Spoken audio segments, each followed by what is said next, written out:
Madeleine va maintenant nous dire le mot pour les enfants. À toi, Madeleine. Bonsoir à chacun de vous. Est-ce que nous avons des enfants parmi nous? Est-ce qu'il y a des enfants parmi nous? Malheureusement, non, mais je vais garder ma surprise pour moi.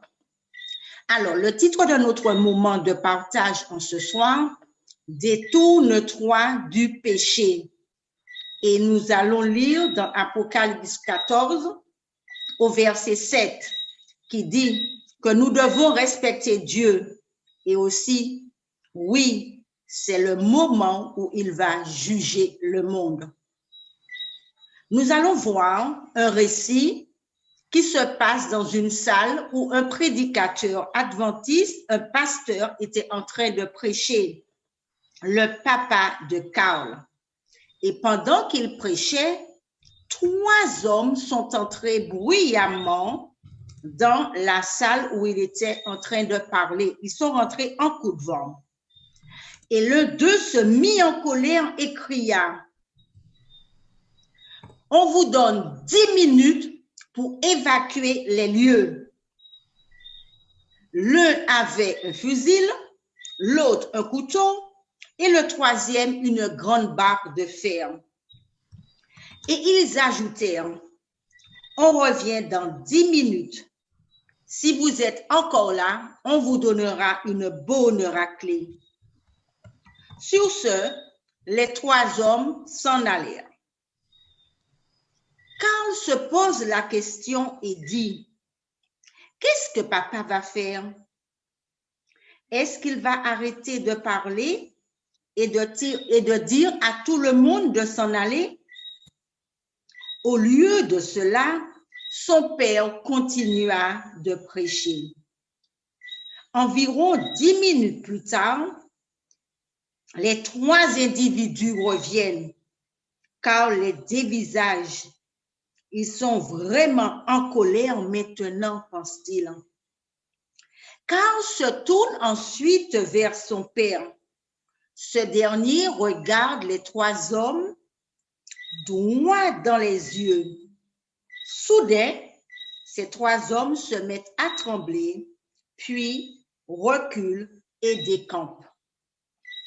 Quelques semaines plus tard, le père de Karl célèbre un baptême non loin de là où s'est passé cet incident. À la surprise de tout le monde, un homme s'avança, celui qui avait la grande barre de fer. Il dit, « Pasteur, je veux être baptisé moi aussi, mais je ne suis pas encore prêt. J'ai été un homme très méchant. » Et Carl est en train de réfléchir et se pose cette question intérieurement. Est-ce qu'un homme comme ça peut vraiment changer et servir Jésus? Mais au grand étonnement de Carl, quelques semaines plus tard, le père de Carl conduisit cet homme dans la rivière et le baptise. Carl est vraiment fier de son père et il n'en revient pas de savoir comment quelqu'un ainsi peut se détourner du mal et suivre Jésus. Nous avons deux questions où il nous est amené à réfléchir, chers enfants et chers adolescents. La première est celle-ci. Il y a-t-il un péché dans la vie duquel tu aimerais te détourner? La deuxième, quelles choses peuvent t'amener à détourner tes yeux de Jésus? Qu'est-ce que tu peux faire pour que cela change? Et il nous est demandé un sujet de prière que nous allons faire maintenant. Alors, s'il y a un enfant ou un adolescent, non. Oui ou non? Ben, je vais prier. Et Maxime est connecté. Madeleine, excuse-moi, Maxime est connecté. Alors, Maxime? Maxime? On va continuer? Oui, viens Maxime, tiens. Voilà. Attends. Merci. Madeleine t'a. Bienvenue déjà à toi, Maxime. Et la semaine prochaine, tu vas recevoir un petit présent. D'accord. Alors, on va prier et j'aimerais bien que tu puisses prier également et remercier Dieu pour la puissance qu'il nous donne pour nous transformer et aussi pour son grand amour, le pardon qu'il nous donne. Et après, je vais prier. Tu veux bien, Maxime? Oui. C'est notre moment à nous. Alors, nous t'écoutons.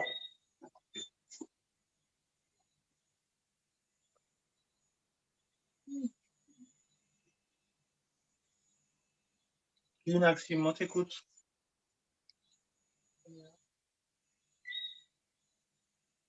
Et comme d'habitude. Tendre Père Céleste, nous te remercions pour ton amour.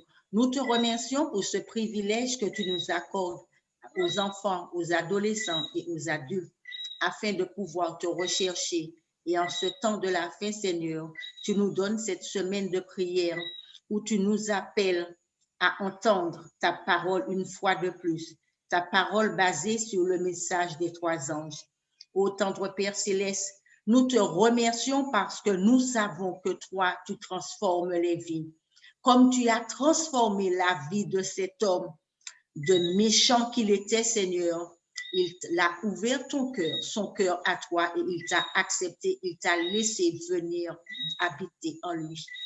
Ô tendre Père Céleste, tu peux le faire également pour tous les enfants qui sont connectés, tous les adolescents également, ceux qui ont besoin de toi. Merci Seigneur, parce que nous savons qu'avec toi, nous avons le pardon. Le pardon parce que tu es un Dieu d'amour. Tu prends soin de chacun de nous. Oh, merci pour les parents, les grands-parents, les éducateurs que tu places à côté de ces enfants, à côté de ces adolescents, afin de pouvoir les aider à connaître davantage ta parole et apprendre à t'aimer chaque jour. Merci pour ton amour. Merci pour ce que tu as déjà fait et ce que tu feras pour chacun d'eux. Oh Seigneur, ils ont repris l'école ce matin. Que tu puisses être avec eux. Ils vont rencontrer des obstacles, mais ils savent qu'avec toi, tout est possible. Avec toi, ils sont plus que vainqueurs. Merci, tendre Père Céleste, pour ton amour. Merci pour ta paix. Merci pour ta patience. Et merci pour Jésus qui nous sauve. Garde chacun de nous au nom de Jésus et pour ta gloire. Amen. Bonsoir à tous. J'espère que vous avez tous passé une bonne semaine et une bonne journée, sous le regard béni de Dieu et que c'est avec plaisir, avec joie, avec reconnaissance, avec amour que nous nous retrouvons en ce soir pour partager un moment de méditation, un moment de prière, pour rechercher Dieu, pour savoir qu'est-ce qu'il a à nous dire au cours de cette semaine, où nous découvrons le message des 3 anges, message capital. Comme je le disais hier, c'est la base de la doctrine de l'Église adventiste du 7e jour. Message que nous devons proclamer. Hier, nous avons vu l'importance du zèle que nous devons avoir pour l'Évangile. Et ce zèle, c'est quelque chose de capital, d'important pour chacun d'entre nous. Chacun, nous devons être remplis de ce zèle de l'Évangile afin de proclamer que Christ revient bientôt. Le monde entier doit savoir, doit avoir cette certitude que Dieu veut sauver tous les hommes. Et en ce soir, nous continuons toujours dans l'évangile éternel, dans le message du premier ange, et nous allons comprendre l'importance de la repentance et du jugement glorieux. Dans le conflit cosmique, la proclamation de l'évangile éternel aboutit à un appel à choisir le camp de Dieu. Et comme je le disais, nous devons proclamer l'évangile afin que chaque être humain puisse prendre une décision, choisir là où il doit aller. C'est le but de l'évangile, permettre à chaque être humain de pouvoir prendre une décision. Chacun sera libre de prendre sa décision, mais tout le monde aura entendu ce message et pourra dire oui, je me positionne soit dans un camp, soit dans l'autre camp. Et nous allons voir au cours de notre méditation quels sont ces 2 camps. Mais lisons Apocalypse 14, verset 7. Il disait d'une voix forte, « Craignez Dieu et donnez-lui gloire, car l'heure de son jugement est venue, et adorez celui qui a fait le ciel, et la terre, et la mer, et les sources d'eau. » Nous voyons déjà là une direction à suivre, où l'être humain est amené dans une direction à suivre dans un but précis, vers une adoration avec une récompense à venir. Dieu respecte la liberté humaine et invite chaque individu à répondre librement à son plan pour lui. Chacun est libre de choisir. Lorsque nous présentons cet évangile, nous n'imposons pas, nous ne forçons personne. Nous laissons le Saint-Esprit faire le travail. Mais Dieu nous utilise pour annoncer ce message. Et chacun d'entre nous, nous devons être remplis de ce zèle pour annoncer ce message. Car chaque homme, chaque être humain doit connaître la vérité. Cette décision des plus importantes déterminera la destinée éternelle de chacun. Et nous avons, ce qui entraîne que nous avons une grande responsabilité. L'appel divin ressemble à celui des parents qui, sentant que leur enfant est sur le point de prendre une mauvaise décision, font tout ce qu'ils peuvent pour l'en dissuader. Et je suis sûr que chacun d'entre nous, avec nos enfants, nos connaissances, adolescents, nous devons toujours donner des conseils. Lorsque nous voyons un être cher s'égarer, nous faisons tout nos possible pour leur donner des conseils pour vraiment les ramener sur le bon chemin. Mais au final, c'est l'enfant, c'est la personne qui décide ou pas d'écouter nos conseils. L'appel vient du cœur de Dieu rempli d'amour. Oui, en ce soir, Dieu nous aime. Dieu vous aime. Dieu m'aime. Il aime tous les hommes, sans exception. Maintenant, Dieu lance un appel. Et nous vivons ces temps de la fin où le premier ange lance cet appel, un appel global, un appel qui, je dirais, est lancé à toute l'humanité. L'ampleur de la décision est exprimée par l'utilisation de 3 verbes à l'impératif. craignez Dieu, donnez-lui gloire et adorez-le. Craignez Dieu, donnez-lui gloire et adorez-le. Dans ce qui suit, nous aborderons les trois en plus en détail. La peur peut nous inciter à faire quelque chose pour éviter le danger qui la cause. Et nous avons tous connu ce genre de sentiment où, devant une difficulté, nous nous sentons angoissés. Nous ne savons pas qu'est-ce qu'il faut choisir, où il faut aller. Et ce sentiment, tous les êtres humains l'ont connu, le connaîtront encore jusqu'à leur mort. Dans les Écritures, la présence de Dieu pouvait engendrer la peur. Qui ne tremblerait pas en présence de Dieu, qui se manifeste dans une lumière glorieuse et impénétrable, qui ébranle la nature et fait reculer devant lui? Et le peuple d'Israël a vécu cela.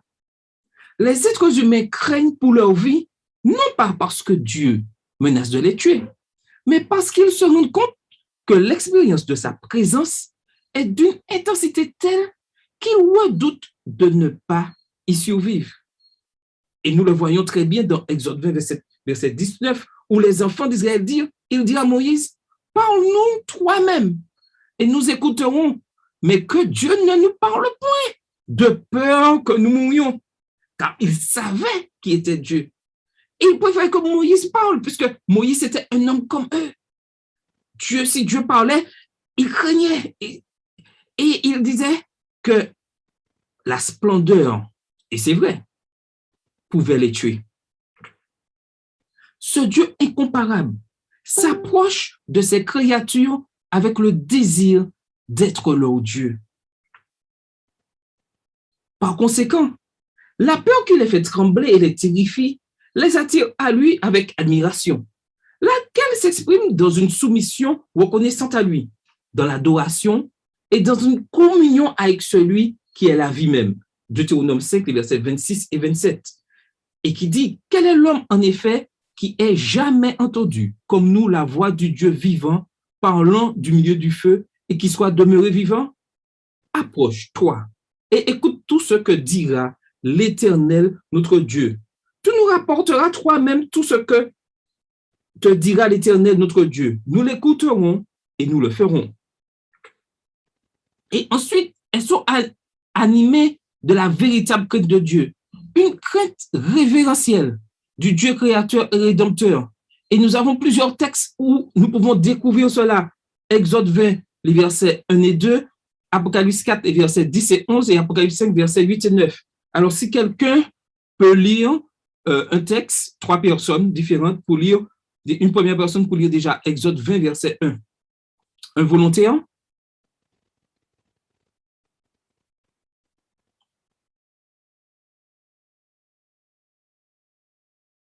Alors, Exode 20, verset 1 et 2.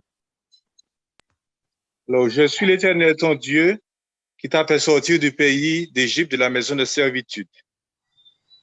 Okay. Les 24 veillants se prosternèrent devant celui qui est assis sur le trône, et ils adorent celui qui vit au siècle. Et ils jettent leur couronne devant le trône en disant, tu es digne, notre Dieu et notre Dieu, de recevoir la gloire et l'honneur et la puissance, car tu as créé toutes choses par ta volonté, qu'elles existent et qu'elles ont été créées. OK. Et une personne pour lire Apocalypse 5, les versets 8 et 9. Quand il eut pris le livre, les 4 êtres vivants et les 24 vieillards se prosternèrent devant l'agneau, tenant chacun une harpe et des coupes d'or remplies de parfums, qui sont les prières des saints. Et ils chantaient un cantique nouveau, en disant, tu es digne de prendre le livre et d'en ouvrir les sceaux, car tu as été immolé et tu as racheté pour Dieu par ton sang des hommes de toute tribu, de toute langue, de tout peuple et de toute nation. Dans Ecclésiaste 12, versets 15 et 16, qu'on trouve le meilleur parallèle biblique de l'appel à craindre Dieu consigné dans Apocalypse 14, verset 7. Et il est dit là, écoutons la fin du discours. Crains Dieu et observe ses commandements. C'est là ce que doit faire tout homme, car Dieu amènera toute œuvre en jugement au sujet de tout ce qui est caché, soit bien, soit mal. Et en ce soir, nous découvrons ou nous redécouvrons que rien n'est caché aux yeux de Dieu. Nous pouvons tromper les hommes. Nous pouvons tromper des membres de notre famille. Nous pouvons même tromper notre conjoint. Mais nous ne pouvons tromper Dieu. Dieu connaît tout ce qui est caché, soit bien, soit mal. Et lorsqu'on voit ce verset 16 d'Ecclésiaste 12, on voit bien que toute œuvre sera amenée en jugement, bien ou mal. Et là, nous voyons déjà un aspect des éléments du message du premier ange. Toute œuvre sera amenée en jugement, bien ou mal. C'est-à-dire que tout ce que nous faisons aura une conséquence, soit pour le bien, soit pour le mal. Donc, il est important aujourd'hui que nous puissions faire un état des lieux de notre situation. Où en sommes-nous dans notre relation avec Dieu? Où en sommes-nous dans notre sanctification quotidienne? Est-ce que je continue à persévérer ou est-ce que j'ai une attitude hypocrite en faisant ce qui est contraire à la parole de Dieu tout en ayant l'apparence du bien? Donc, il est important que nous puissions, en ce soir, faire un bilan, s'arrêter, et afin de savoir là où nous sommes, est-ce que nous sommes sur le bon chemin? Et le Saint-Esprit continuera à travailler en nous.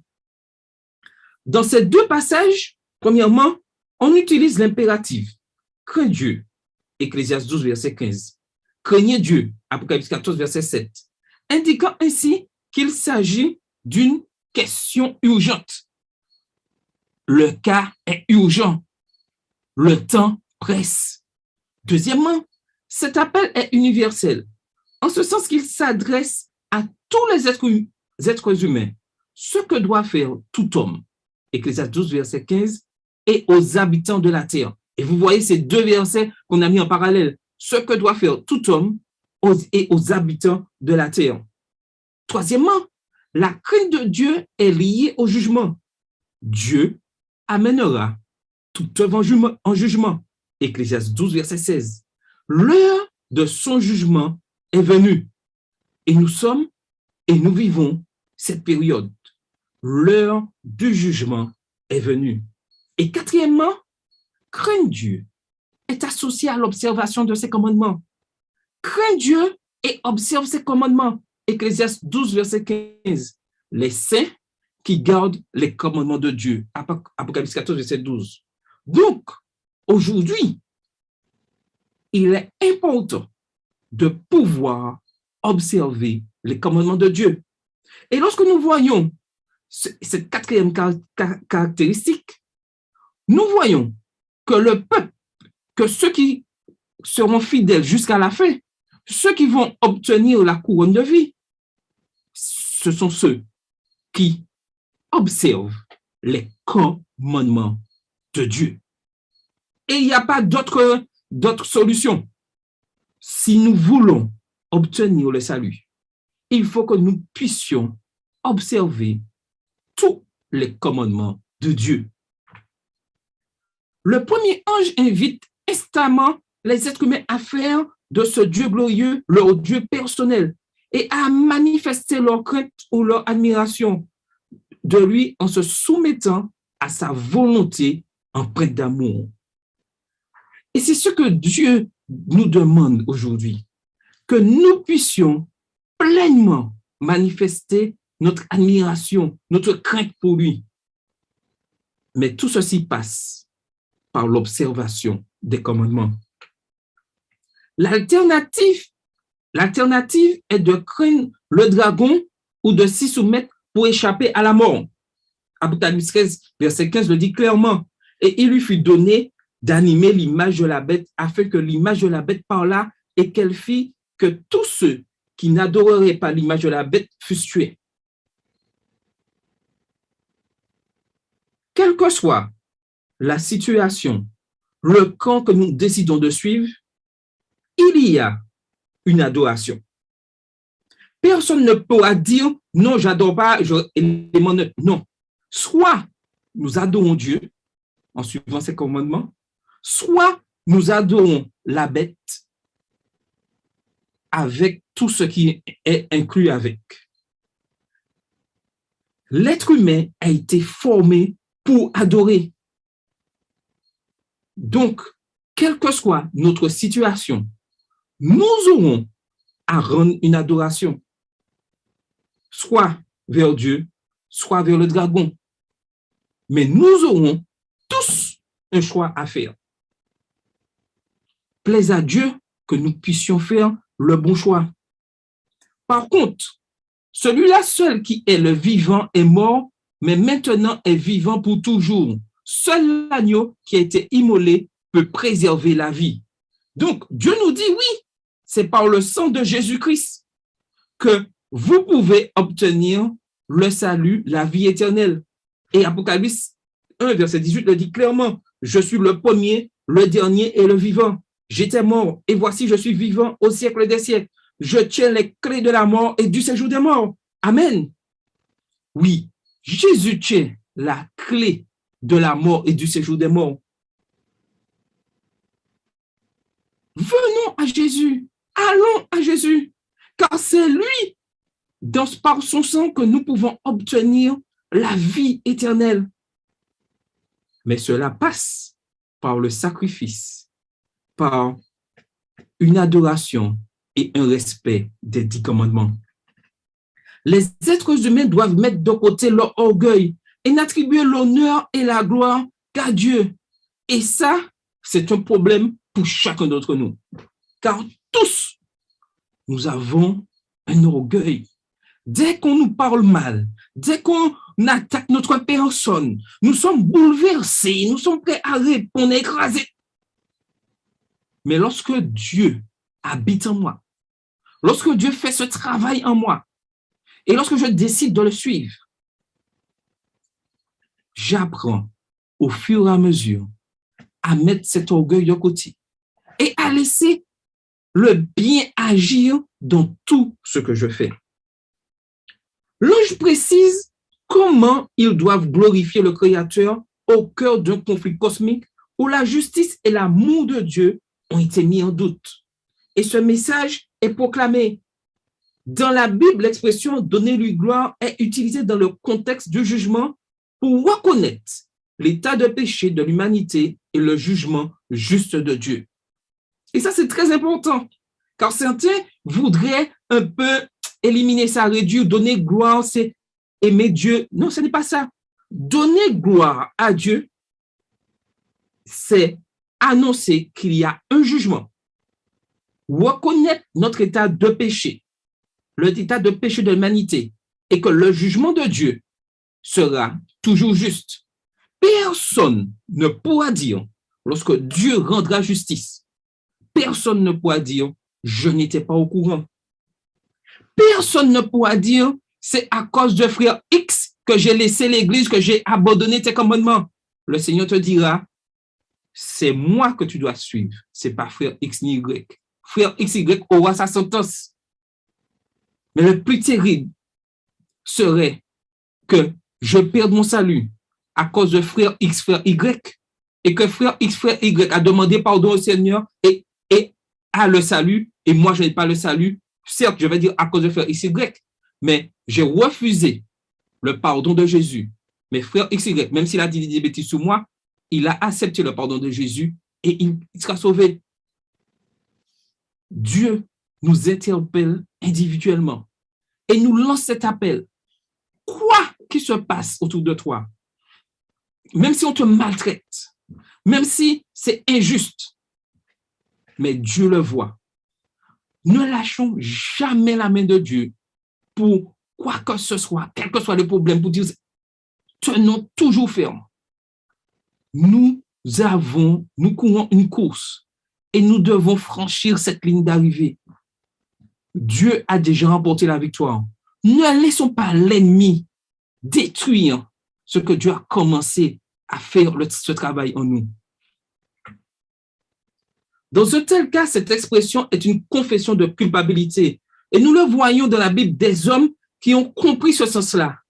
Et nous avons dans Josué 7, verset 19, qui a dit clairement, Josué dit à Akan, mon fils, donne gloire à l'Éternel, le Dieu d'Israël, et rends-lui hommage. Dis-moi donc ce que tu as fait, ne me le cache point. Et vous connaissez toute l'histoire. Mais Dieu permet à Josué de faire comprendre à Akan qu'il a péché, qu'il y a encore, même si Akan refuse de... Et lorsque nous connaissons l'histoire où Dieu est parti d'une foule pour arriver à la tente d'Akan, Dieu donne à chacun le temps de reconnaître son erreur. Akan avait tout le temps de reconnaître son erreur. Il pouvait dire dès le départ, et même Josué l'interpelle et lui dit, mon fils, donne gloire à l'Éternel, le Dieu d'Israël, et rends-lui hommage. Dis-moi donc ce que tu as fait, ne me le cache point. Et cet appel, Dieu nous le lance encore en ce soir. Ne cache point, dis-moi ce que tu as fait, afin que je te pardonne. Et nous voyons encore dans Jérémie 13, verset 16, rendez gloire à l'Éternel, votre Dieu, avant qu'il fasse venir les ténèbres, avant que vos pieds heurtent contre les montagnes de la nuit. Vous atteindrez la lumière, et il la changera en ombre de la mort, et la réduira en obscurité. Vous attendrez, la lumière, et il la changera en ombre de la mort, et il la réduira en obscurité profonde. Et dans 1 Samuel 6, verset 5, faites des figures de vos tumeurs et des figures de vos souris qui ravagent le pays. Donnez gloire au Dieu d'Israël. Peut-être cessera-t-il d'appesantir sa main sur vous, sur vos dieux et sur votre pays. Et cet appel nous est encore lancé en ce soir, durant cette semaine de prière. Cet appel à la repentance. Le message du premier ange passe par la repentance de tous ceux qui veulent suivre Jésus-Christ. Dans l'Apocalypse, il nous a dit, ça s'appelle donner-lui gloire, décrit premièrement ce qui se passe dans le ciel, où les êtres célestes déclarent d'une voix que Dieu est digne de recevoir la gloire parce qu'il est le Créateur. Apocalypse 9, verset 11, où on voit, et il est dit, quand les êtres vivants rendent gloire et honneur et action de grâce à celui qui est assis sur le trône, à celui qui vit au siècle des siècles. Les 24 vieillards se prosternent devant celui qui est assis sur le trône et ils adorent celui qui vit au siècle des siècles. Et ils jettent leur couronne devant le trône en disant, tu es digne, notre Seigneur et notre Dieu, de recevoir la gloire et l'honneur et la puissance, car tu as créé toutes choses et c'est par ta volonté qu'elles existent et qu'elles ont été créées. Et parce qu'il est à travers l'agneau, le Rédempteur, encore il le loue et le chante. Et nous le voyons dans Apocalypse 5, les versets 9 à 13. Et je vais demander à un volontaire de nous lire ces versets, afin que nous soyons vraiment imprégnés de ce que Dieu attend de nous. Un volontaire pourrait-il lire Apocalypse 5, les versets 9 à 13? Merci beaucoup.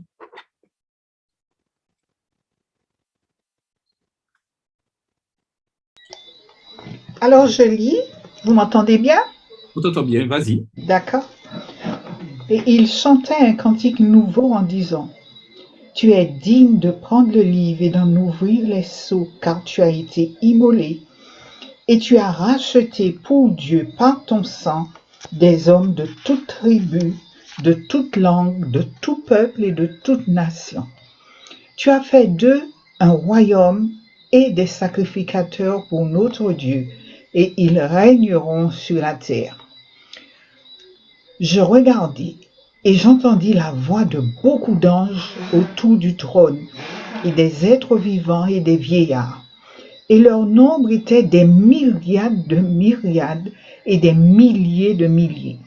Ils disaient d'une voix forte, l'agneau qui a été immolé est digne de recevoir la puissance, la richesse, la sagesse, la force, l'honneur, la gloire et la louange. et toutes les créatures qui sont dans le ciel, sur la terre, sous la terre, sur la mer, et tout ce qui s'y trouve. Je les entendis qui disaient, à celui qui est assis sur le trône et à l'agneau, soit la louange, l'honneur, la gloire et la force au siècle des siècles. Amen. Amen. Voici ce que Dieu souhaite pour toute l'humanité, pour chaque homme.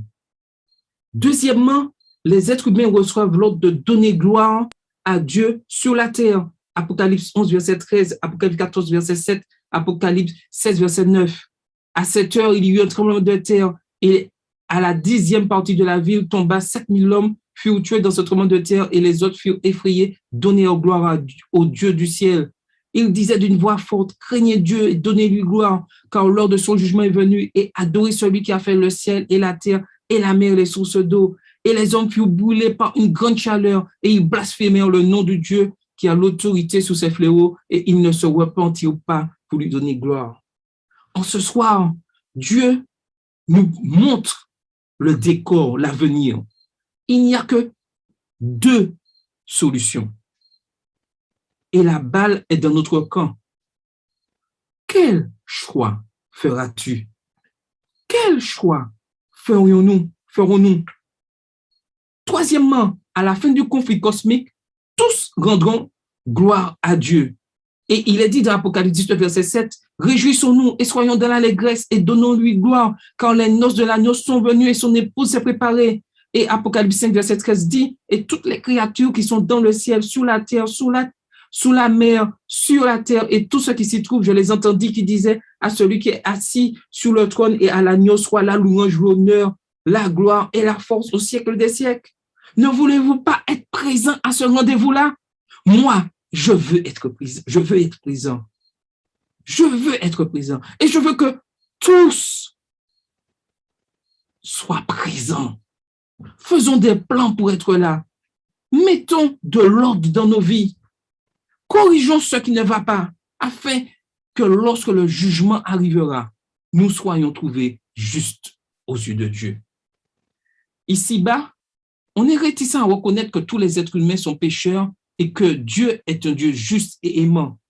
L'appel devrait être lancé à tous, car certains d'entre eux seront témoins du bouleversement destructeur des forces de la nature et donneront gloire à Dieu. Ils reconnaîtront qu'ils sont pécheurs et que les jugements de Dieu sont justes.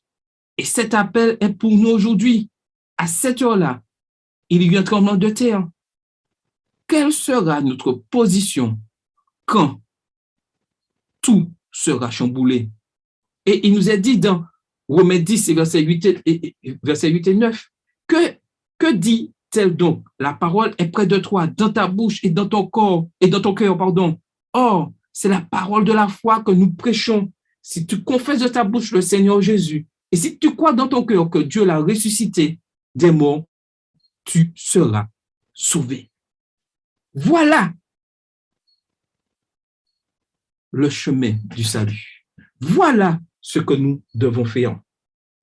L'appel à accepter le Dieu majestueux de la Bible en tant que Dieu personnel, autrement dit de le craindre, et à confesser notre état de pécheur en reconnaissant la justice et l'amour de Dieu, est énoncé dans le contexte de l'annonce disant que l'heure de son jugement est venue. Apocalypse 14, verset 7.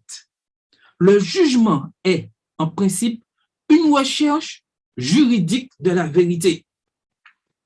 Un crime aux proportions cosmiques a été commis lorsque les puissances du mal ont tiré à boulet rouge sur l'intégrité du caractère d'amour de Dieu.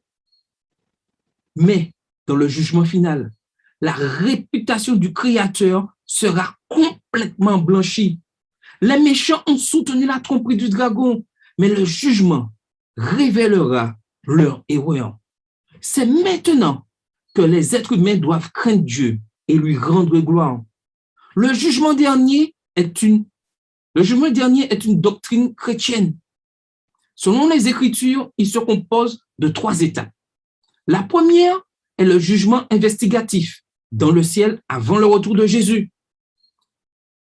Lors de ce jugement, on examine la vie des enfants de Dieu pour voir s'ils sont restés fidèles à l'engagement de leur foi envers l'agneau. Et vous avez ce texte qui se trouve dans Daniel 7, les versets 8 à 10, 13 et 22, Romains 2, les versets 5 et 6, 1 Corinthiens 3, verset 8, 2 Corinthiens 5, verset 10, Éphésiens 6, verset 8.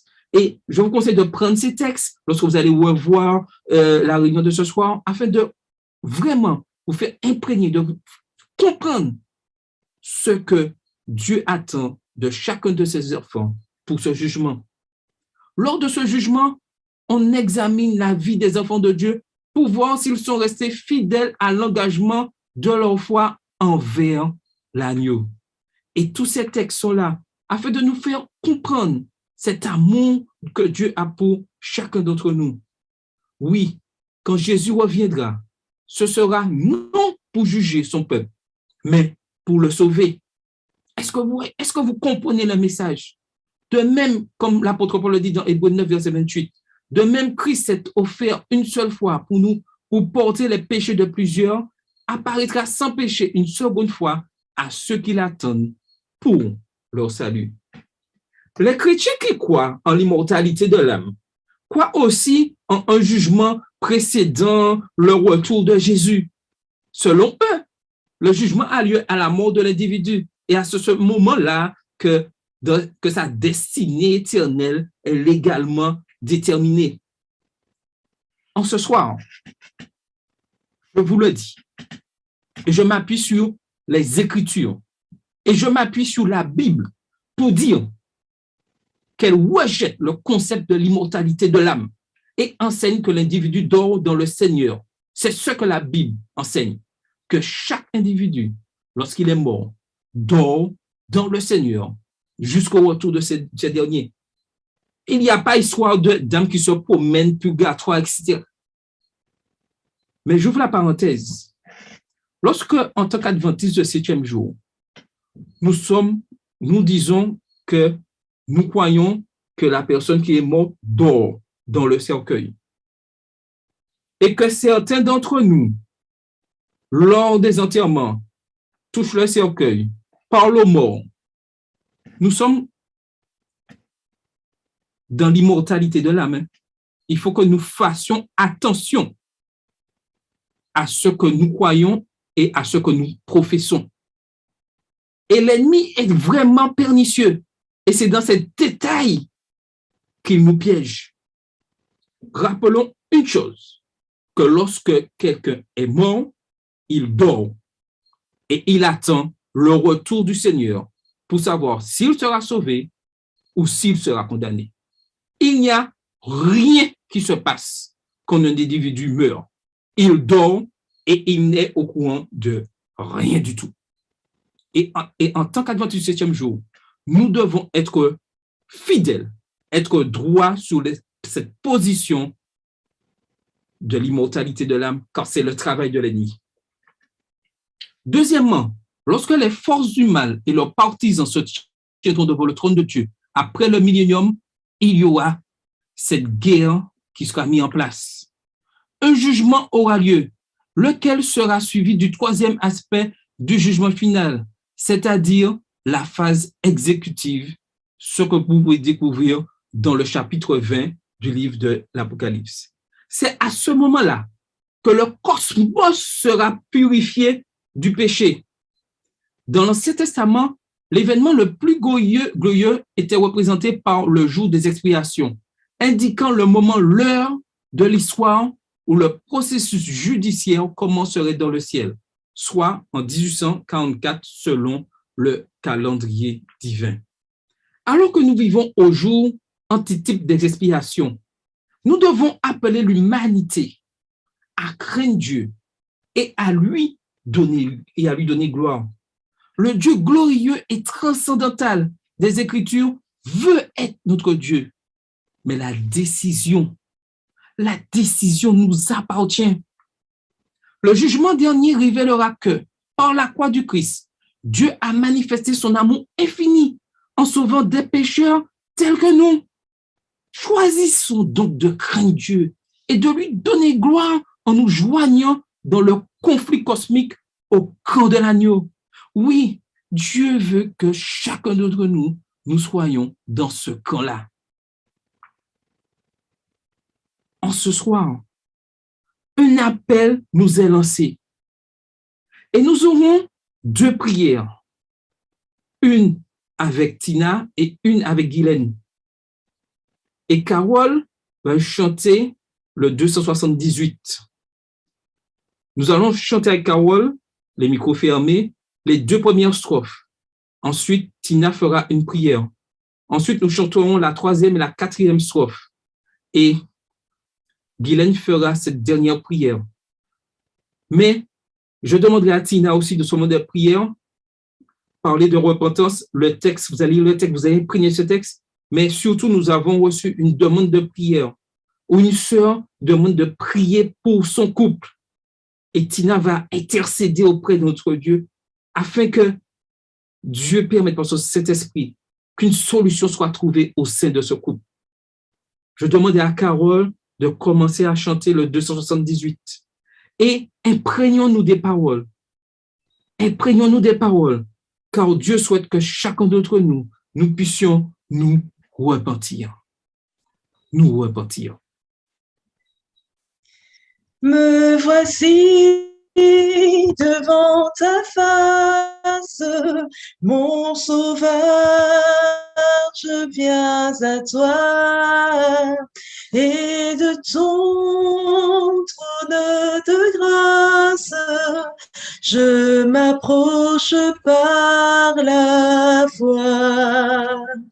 Je t'apporte ma souillure, et toi gloire à ton Saint-Nom. Tu laves mon âme pure, tu m'accordes ton pardon. Je t'apporte ma faiblesse, mieux que moi tu la connais. Je t'apporte ma tristesse et tu me donnes ta paix. Mes soucis, tu les partages, tu prends sur toi mes fardeaux, tu regardes, tu m'encourages et tu guéris tous mes maux. Et nous allons prier avec Tina. Notre Dieu, notre bon Père céleste, en ce soir, nous nous approchons du trône de la grâce, conscients que sans toi, nous ne pouvons rien faire, Seigneur. Nous te remercions de tout ce que tu as fait pour nous, afin que nous puissions avoir la vie éternelle. Mais Seigneur, en ce soir, nous demandons pardon pour tous nos errements, pour tout ce qu'on fait devant toi qui n'est pas digne de ton Saint-Nom. Et permet que désormais, nous puissions mettre nos pieds dans l'empreinte de Jésus et que nous puissions suivre ce chemin qui mène vers la vie éternelle. Nous sommes sur cette terre, dans ce conflit cosmique. L'ennemi veille et veut ravir le plus grand nombre, mais ton sang a coulé pour le salut de tout homme. Et en ce soir, je réclame le sang de Jésus, chacun d'entre nous, son sang, son pardon, et la vouloir et le faire selon son bon plaisir, afin que nous puissions cheminer ce chemin qui mène vers la vie éternelle. Nous voulons aussi te présenter chacun de nous ici sur cette plateforme. Tu connais nos soucis, tu connais nos problèmes, et nous voulons tout particulièrement te présenter ce couple qui a demandé de l'aide. Seigneur, c'est toi qui as voulu que hommes et femmes se marient et vivent ensemble. Que tu puisses permettre que le cœur de tout un chacun, de chaque partenaire puisse être touché par ton Esprit Saint. Que l'orgueil puisse être banni et que l'esprit de pardon et de réconciliation puisse y régner. Bénis chacun, bénis cette famille qui demande de prier pour elle, Seigneur. Et nous savons, Seigneur, que nous tournons vers toi. Tu entends nos prières et tu interviens dans la vie comme toi tu le veux. Et nous savons que ce que tu veux, c'est notre bien. Seigneur, merci de nous garder tout au long de cette semaine et permet que nous puissions être présents afin de t'entendre nous parler, de réformer nos voies et de cheminer avec toi jusqu'au bout. Nous t'avons prié dans le doux nom de Jésus. Amen. Amen.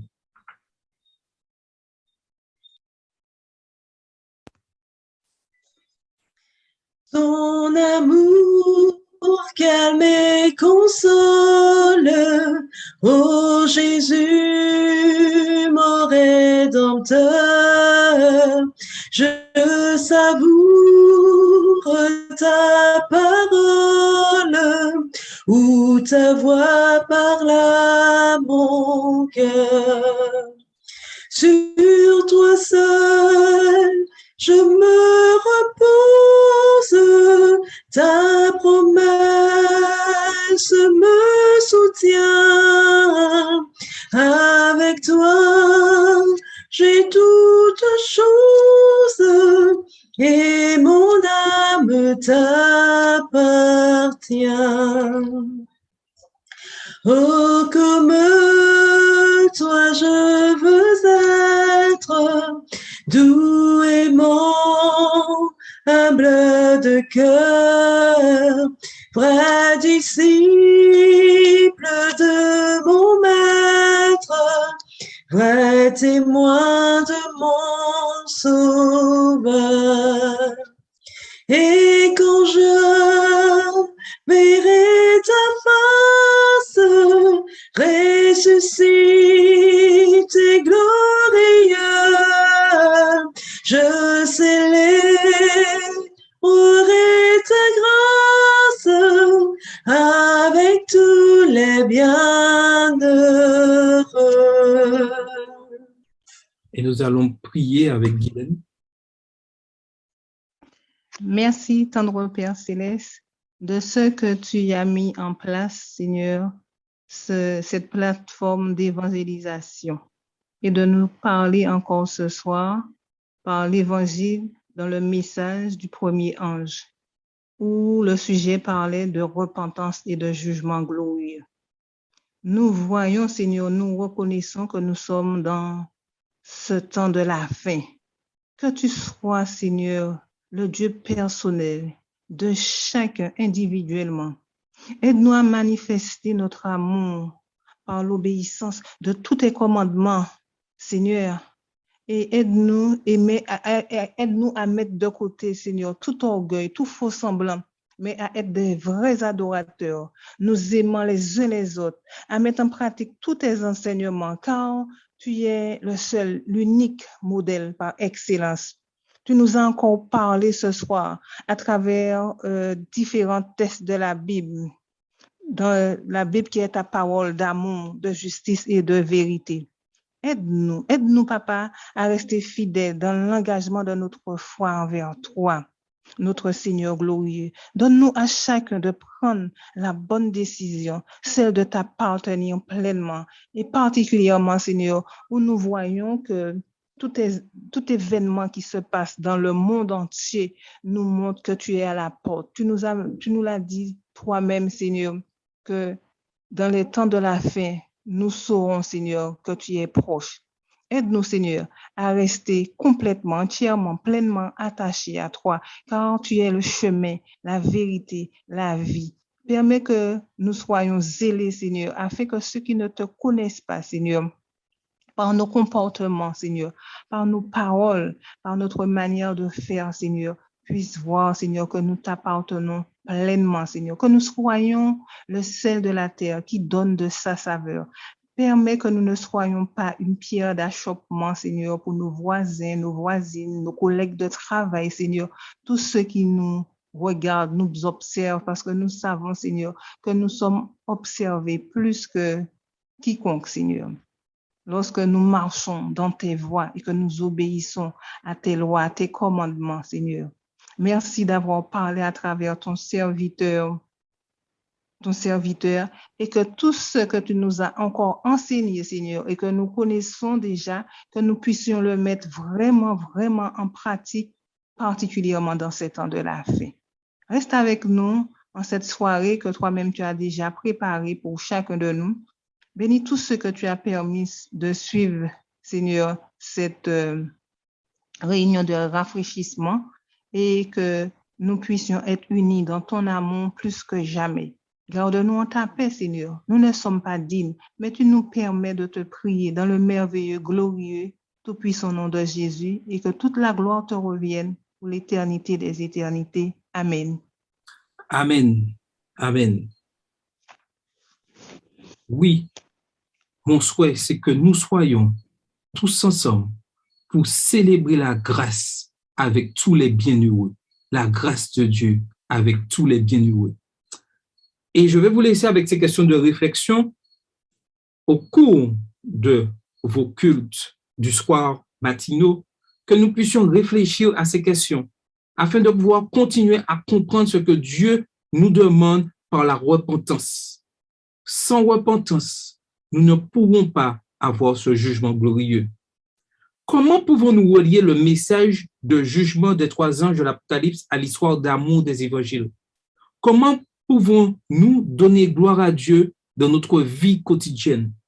Dans un monde gouverné par l'ambition, le péché et le mal, pourquoi la promesse du jugement est-elle un message d'espérance? Que nous puissions discuter de ces questions dans nos cultes, afin de pouvoir conforter notre foi et que nous pouvons être vraiment solides, prêts lorsque Christ reviendra. Je vous invite à incliner la tête et je ferai une prière pour clôturer notre rencontre de ce soir. Seigneur Dieu, tu nous as parlé en ce soir. Tu souhaites que chacun d'entre nous, nous puissions être sauvés. La balle est dans notre camp. En ce soir, je voudrais être l'intermédiaire, l'intercesseur, afin que tous, nous puissions accepter et dire, comme Josué, moi et ma maison, nous servirons l'Éternel. En ce soir, nous voulons remettre cet engagement, nous laisser diriger par ta parole et avoir cette certitude que nous sommes pleinement pardonnés et que nous puissions aller marcher jour après jour. Nous aurons certes des accidents en chemin, mais que nous puissions toujours rester accrochés à toi. Et lorsque tu reviendras, que nous puissions être enlevés afin d'être au ciel et comprendre encore mieux tout ce que tu as fait pour chacun d'entre nous. Que chacun puisse prendre la bonne décision, mais chacun est libre. Mais ton souhait, c'est que chacun prenne la bonne décision et te suive. Merci pour tout ce que tu fais pour nous. Que nous puissions continuer à étudier ta parole et nous retrouver demain soir, si Dieu veut, sur la plateforme, afin de pouvoir encore entendre ces instructions que tu as pour nous au cours de cette semaine spéciale du message des 3 anges. Merci Seigneur. Bénis tous ceux qui sont en difficulté. Tu as entendu les prières des couples qui ont besoin de cette puissance, de cette aide. Nous savons que le temps est difficile, mais que chacun puisse mettre sa confiance en toi, car tous ceux qui mettent leur confiance en toi ont toujours une réponse. Merci Seigneur. Nous avons prié ton Fils et pour ta gloire. Amen. Bonne soirée à tous et nous nous retrouvons demain soir, si Dieu veut, pour continuer notre semaine de prière. Merci à tous.